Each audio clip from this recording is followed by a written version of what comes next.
আগুন ধরিয়ে দেয়।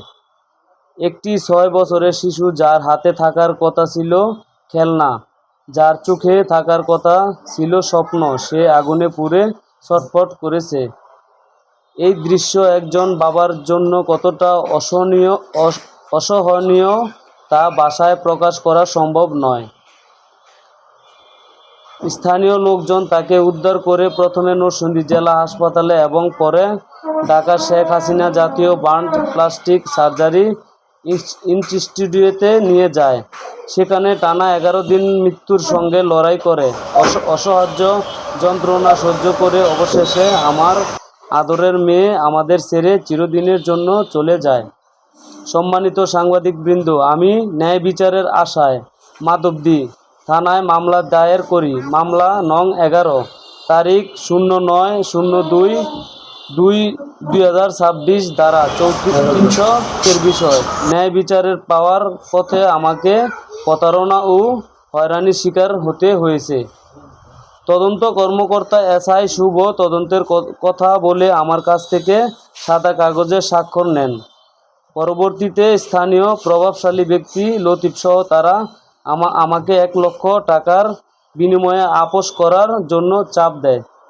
থানায় প্রতিকার না পেয়ে আমার স্ত্রী আরিফা আদালতে মামলা করেন, কিন্তু সেখানেও অভিযোগ রয়েছে।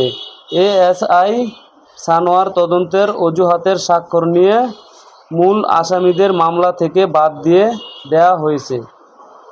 আমার মেয়ের অপরাধ কী ছিল? বলেছিল এই অপরাধে তাকে পুড়ে মরতে হলো। আমি আজ দাঁড়ে দাঁড়ে ঘুরছি, কিন্তু এখনো আমার সন্তানের হত্যার বিচার পাইনি।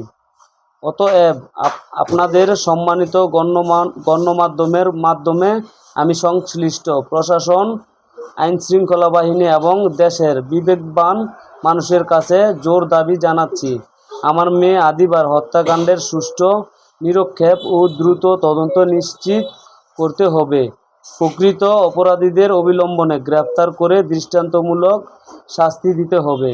তদন্ত প্রক্রিয়ায় যে অনিয়ম ও দুর্নীতির অভিযোগ উঠেছে তা নিরপেক্ষভাবে তদন্ত করে দোষীদের বিরুদ্ধে ব্যবস্থা নিতে হবে। পরিশেষে আমি একজন শোকাহত পিতা হিসেবে আপনাদের কাছে হাত জোর করে অনুরোধ করছি, আমার এই আর্তনাদ, আমার সন্তানের জন্য ন্যায় বিচারের আকুতি আপনাদের কলমের মাধ্যমে সারা দেশে মানুষের কাছে পৌঁছে দিন। আল্লাহ আমাদের সকলকে ন্যায়ের পথে চলার তৌফিক দান করুন। আমিন।